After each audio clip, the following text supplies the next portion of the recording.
Bienvenue sur Top Invest, la chaîne des tops d'investissement. Ici, on parle essentiellement d'entreprises de qualité. Avons-nous une opportunité d'investissement sur Reply? C'est la question à laquelle on va essayer de répondre en se basant sur les états financiers de la compagnie. Ceci n'est que mon point de vue et non un conseil d'investissement. Et comme d'habitude, je me réserve le droit de me tromper. C'est une demande spéciale d'un abonné Top Premium. Je rappelle que le lien vers le service Top Premium est dans la description de la vidéo. OK? Vous avez également en lien dans cette vidéo-ci, en premier commentaire épinglé, le discount sur le service ici de Top Note. Donc, à savoir, dans Top Note, je présente uniquement des entreprises qui, moi, me semblent sous-évaluées, 2 notes d'analyse par mois. Ça peut être intéressant, surtout à cette période-ci où tout baisse. Il y a toujours des opportunités quelque part. Et la note d'analyse est basée sur la lecture des rapports financiers, l'écoute des conférences. Donc, si je propose une entreprise, je reviens faire le suivi derrière. Également, vous avez accès à la watchlist. La watchlist ici qui concerne ici les entreprises que moi, je suis personnellement. Essentiellement CTO, mais également, je vais créer une liste pour le PEA.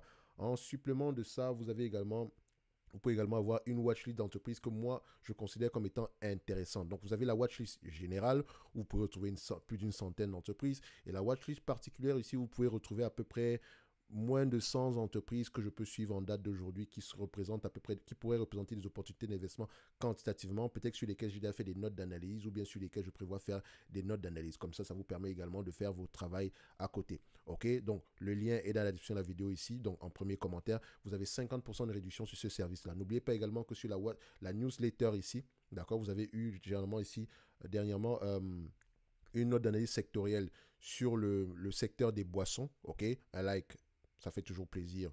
Ou bien 5 étoiles, ça fait toujours plaisir. Au niveau de la top newsletter, c'est gratuit, ça demande du temps. Maintenant, vous savez à peu près qu'est-ce qui se passe en date d'aujourd'hui dans le secteur ici des boissons. Et les boissons, c'est non alcoolisé ainsi que alcoolisé. Et dans cette newsletter-là, je vous ai envoyé également un lien discount pour le service Top Note. OK?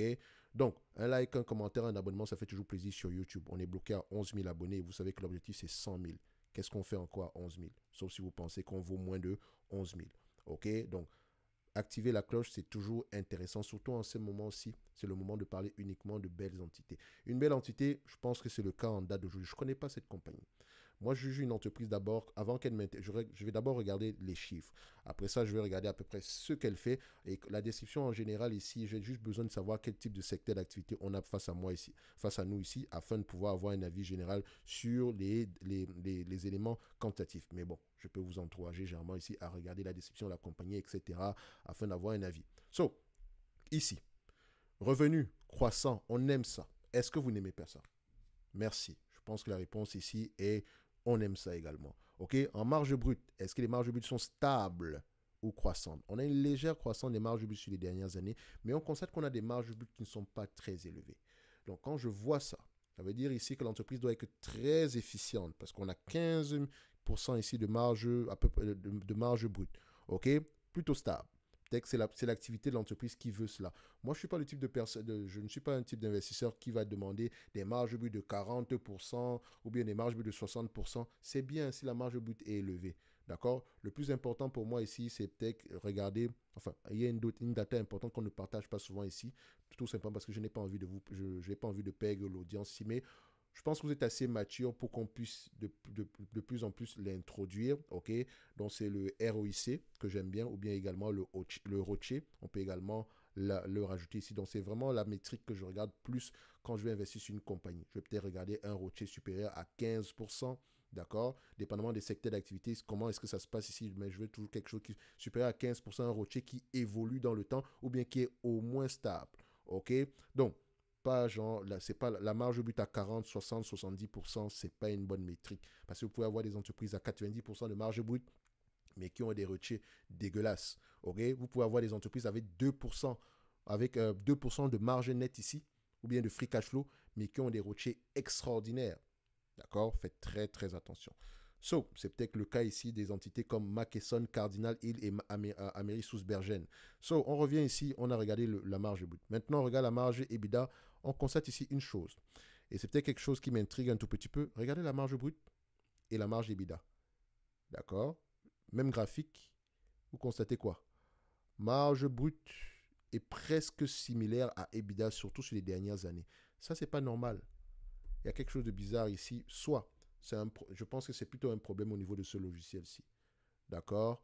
Donc, il faudra aller vérifier ça. Ne pas sous-entendre que la marge brute est similaire ici à EBITDA. Ça veut dire qu'ils n'ont pas de dépenses opérationnelles. Il n'y a pas d'employés, il n'y a pas de dépenses en marketing, il n'y a pas de recherche et développement, il n'y a pas de dépréciation, amortissement. Quoique dépréciation, amortissement ici, ça entre dans EBITDA. Donc, il n'y a pas d'employés, il n'y a pas de dépenses en marketing ici. Ces deux éléments-là qui ne vont pas rentrer dans l'EBITDA, ça m'étonnerait. OK? Donc, c'est important d'aller vérifier quelle est vraiment la différence au niveau des rapports financiers. OK? Mais ici, on va se limiter à ce qu'on a vu ici. Je vais comparer avec les bénéfices nets et les free cash flow. De toute façon, j'ai besoin des free cash flow ici et les bénéfices nets. Net income, free cash flow. On constate ici que les net income, les free cash flow, est-ce qu'ils parlent le même langage? Oui. Je regarde également la marge des net income. Qu'est-ce qu'on a? Margin des net income. On obtient quoi en date d'aujourd'hui? On a quelque chose en tout de 9%. Plutôt croissant dans le temps, stable depuis à peu près 2019. J'aime ça. OK. Au niveau de la dette nette, ça veut dire ici que nous avons une entité qui semble être un tout petit peu prévisible. OK. Et on aime la stabilité. Dette nette ici, négative. Elle a la capacité de souffrir. Est-ce qu'elle fait des acquisitions? La croissance était très très bien. Est-ce qu'on fait des acquisitions? De temps en temps, oui. OK. En termes d'évaluation, ça va donner quoi? Et avant d'arriver à l'évaluation, vous savez que je devais poser la question marge brute et EBITDA. Regardez la différence dans les rapports financiers. OK. Donc, est-ce que ça va changer mon raisonnement ici? Non, pas du tout, parce que j'ai le free cash flow et le net income, ça me suffit également. OK. Qu'est-ce que ça va donner maintenant en termes d'évaluation? Avant ça, on regarde le nombre d'actions. Est-ce qu'il augmente ou diminue? Il est plutôt stable. J'aimerais également qu'ils rachètent massivement leurs actions. Ça pourrait être intéressant, surtout si l'entreprise est sous-évaluée. OK. Avec cette croissance des revenus, OK, la croissance des revenus ici, juste en termes à titre d'information, la croissance passée, d'accord, sur les 10 dernières années, on avait une croissance d'à peu près 14%. 5 dernières années, 16%. 3 dernières années, 18%. Donc, sur la dernière année, ici, on a à peu près du 22%. On a une croissance supérieure à 10-15% par là. OK? Ça ne veut pas dire qu'on va l'extrapoler dans le futur. Non. C'est une information. Nous avons une compagnie en pleine croissance. Ce qui veut dire que les multiples de valorisation que je peux avoir tendance à payer peuvent être influencés par cette croissance-là. Maximum, je ne paye pas plus de 25 fois les bénéfices. Et à 25 fois les bénéfices, il faut au moins que vous soyez une compagnie qui peut au moins avoir 10% de croissance année après année, au moins sur les 5 prochaines années. Pourquoi est-ce que c'est important pour moi? Parce que simple. Je prends 25 ici. 10% de croissance sur les 5 prochaines années, on va faire ça divisé par 1.1. 1, 2, 3, 4, 5. Ça veut dire que l'entreprise que j'achète aujourd'hui qui a $1 de bénéfice net, si je l'achète à 25 $, en réalité, dans 5 ans, si elle garde une croissance moyenne de 5% avec le même niveau de multiple, je l'aurais payé à 15 fois les bénéfices. D'accord? Vous ne voyez toujours pas $1 aujourd'hui sur le bénéfice net. On a 10% de croissance année après sur les 5 prochaines années garantie. Ça fait 1, 2, 3, 4, 5. En année N plus 5 ici, on a $1,61. Je vous rappelle que je l'ai payé à combien? 25 $. Divisé ici par le $1,61. OK. En réalité, mon PER se situe aux alentours de 15 fois les bénéfices. Vous avez compris? Voilà. Donc, j'aime bien réfléchir par les multiples parce que ça me permet de regarder également, réfléchir par le rendement. Parce que techniquement, 15 fois les bénéfices, ça représente un rendement de combien? 6,66%. Alors qu'au début, je l'ai acheté avec 4%, 25, 100 divisé par 25, 4%. Et aujourd'hui, ça représente 5 ans plus tard, c'est 6,66%. Et si cette croissance-là continue, ça pourrait être très, très intéressant. OK? So, c'est ça qui est intéressant ici, c'est la stabilité, la croissance des bénéfices nets dans le temps et non la croissance du dividende, etc. OK? Donc, c'est la série sur le gâteau, le dividende ici. Ce n'est pas une obligation de l'avoir, sinon je ne vais pas y investir. Non. Toutes les entreprises ici, théoriquement, devraient distribuer un dividende à long terme en période de maturité. Dès le moment, ils ne savent plus quoi faire avec leur cash. OK? So, ici. Quand on prend en considération Reply, les analystes, est-ce qu'ils ont tendance à faire de bonnes prévisions sur cette compagnie-ci? Il y a de grandes chances que oui, d'accord? On peut comparer ici, d'accord? 100% du temps ici, ils ont raison. Soit ils sont au-delà des attentes, d'accord? Soit ils sont en dessous même de ce que l'entreprise produit. Donc, c'est une bonne chose. OK? So, quand je dis au-delà, ils sont au niveau des attentes. OK? Avec une marge d'erreur de 20%. Maintenant, nous avons une entité ici qui a tendance à changer aux alentours ici de combien de fois le marché paye généralement ici pour cette compagnie-ci. On va le prendre ici à peu près sur les 9 dernières années. Le marché paye généralement ici 20 fois les bénéfices par là, en moyenne. D'accord? Une certaine période ici, certaines personnes ont payé 42 fois les bénéfices. Ne me demandez pas qui c'est. Donc, on va mettre 20 fois les bénéfices. À 20 fois les bénéfices, c'est un business qu'on devrait, en se basant sur les bénéfices attendus en 2025, c'est une entreprise qu'on devrait payer à 100, qui devrait s'échanger aux alentours de 158 dollars. On demande de payer 89 dollars ici aujourd'hui. Et si je renverse l'équation, à savoir 6,33 $, c'est 6,33 €, c'est ce qu'on attend à peu près d'ici 2025, par rapport au prix actuel, c'est 7,11% de rendement, presque le 8% de ce qu'on espère généralement quand on va investir ce genre de compagnie. Et avec en supplément, une croissance peut-être aux alentours de 10% au-delà de 2025. Donc ça pourrait être une entreprise intéressante à aller regarder en profondeur en date d'aujourd'hui. Les chiffres que j'ai vus ici me plaisent. C'est même une entreprise que je pourrais peut-être mettre dans la watchlist avant même de savoir exactement ce qu'elle fait. Savoir exactement, je pense que, voilà, c'est qu'est-ce qu'elle fait exactement. Je vous laisse aller voir ça. OK? Donc, ça peut être intéressant ici. OK? Donc, merci à l'abonné en question qui m'a proposé cette compagnie. Je la découvre également. Et en termes de dividendes, ici, le dividende, il est safe. Ils peuvent reverser 5,64% aujourd'hui, alors qu'ils vous donnent 1,12%. Donc, vont dire, ouais, mais le dividende est petit. J'ai vu un commentaire dernièrement, quelqu'un mentionnait que, ouais, mais l'entreprise verse un petit dividende. Quand je parlais de la compagnie Texas Pacific Land Corporation, une très belle entreprise. Mais la personne me mentionne que, oui, mais le dividende est petit, on veut du cash, machin. J'ai dit, mais c'est pas possible, ça. Vous n'avez pas encore compris quoi ici. OK? Le plus important ici, c'est d'acheter une compagnie pour moins que ce qu'elle nous vaut réellement. Maintenant, le dividende en lui-même, il va tendance à grossir dans le temps, dans le moment où l'entreprise ne saura pas quoi faire avec cet argent-là. La plupart des entreprises qui versent des dividendes sont des entités plutôt matures, dans des business plutôt matures ici. C'est pas une mauvaise chose. Dès le moment où vous achetez l'entreprise à un bon prix. Et le raisonnement également de la personne sous-entendait qu'il a les capacités de réinvestir cet argent-là à des niveaux de rentabilité plus élevés que ce que le management pourrait faire si elle investissait dans le business. Est-ce que je vais dire oui? Je ne le connais pas, mais il faut faire attention. OK? Une entreprise, ce n'est pas la taille du dividende actuel qui est important. Et quand on parle de taille ici, regardez ceci. Quelqu'un qui a investi cette compagnie en 2003, OK? En date d'aujourd'hui, il reçoit 35% de dividendes. Aujourd'hui. Si vous l'achetez aujourd'hui, vous allez recevoir 1%. D'accord? 1%, je ne sais pas et combien là. Donc, vous allez recevoir 1%. Lui, il reçoit plus de 30%. Parce qu'il a acheté il y a très très longtemps. Et il a acheté à des prix. Il a acheté à combien, par exemple, à cette période-là? Aux alentours ici de 15 fois les bénéfices par là. Et c'était encore une compagnie en pleine croissance. OK? Et la croissance, il en a bénéficié. Croissance des bénéfices nets dans le temps. Donc, quand il payait cette compagnie, c'était à peu près avec 0,08 € l'action en termes de bénéfices nets. En date d'aujourd'hui, on est à 6,33. Enfin, à 4,99 $ l'action. Attendu en 2023. C'est ça qui compte. Bref, si vous continuez à regarder le dividende comme ça, vous allez avoir tendance à investir dans des compagnies comme ça, là, qui ressemblent à ce genre de choses-là, ou bien, voilà, des trucs à 16%. Pourtant, le bénéfice net par action ne fait que diminuer, le prix, la dette, tout ça. C'est un 360, les amis. Un minimum au moins de réflexion quand on va investir à long terme.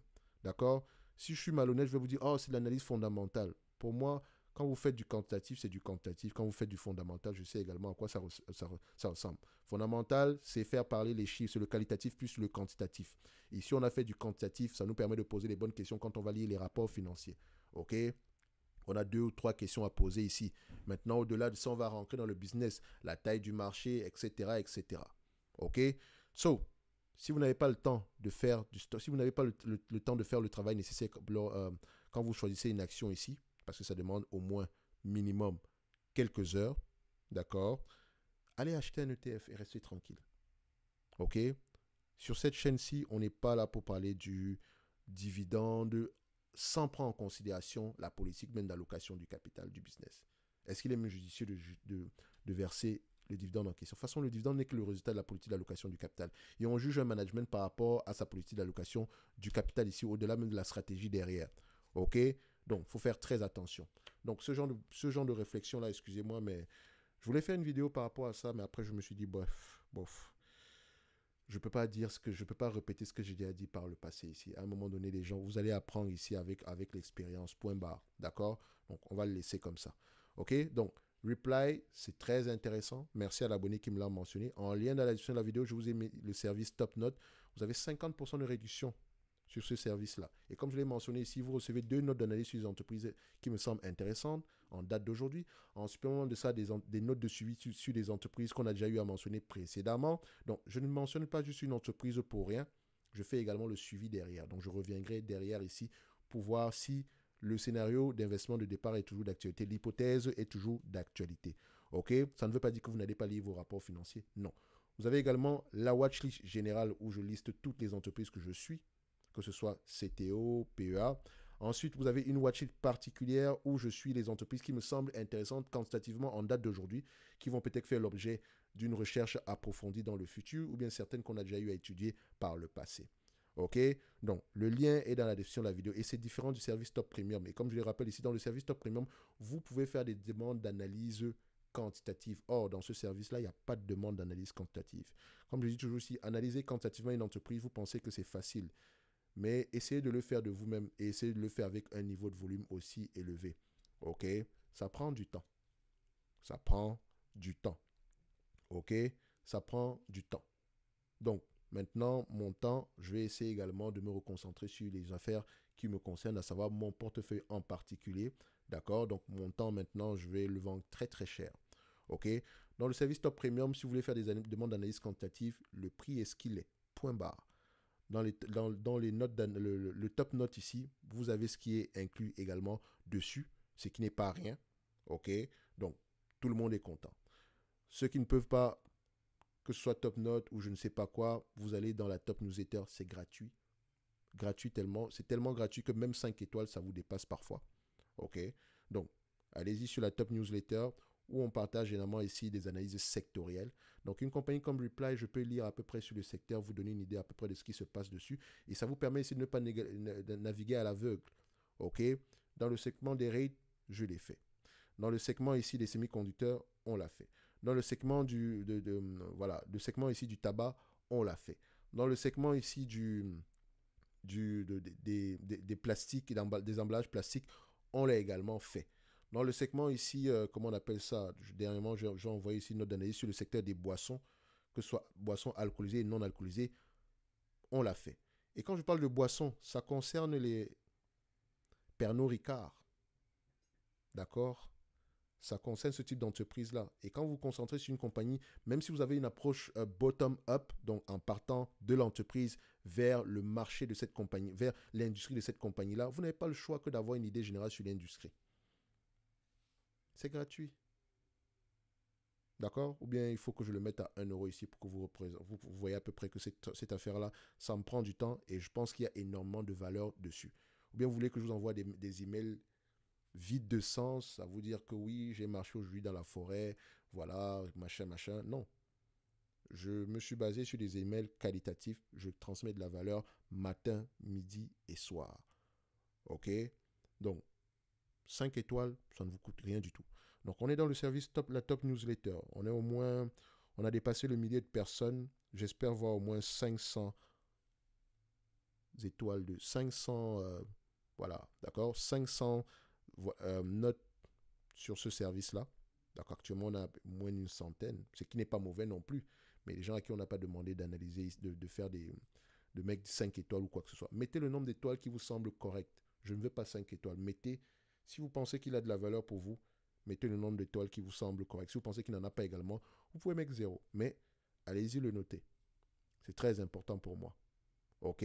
Si vous avez des critiques également, n'hésitez pas à m'envoyer un petit courriel. OK?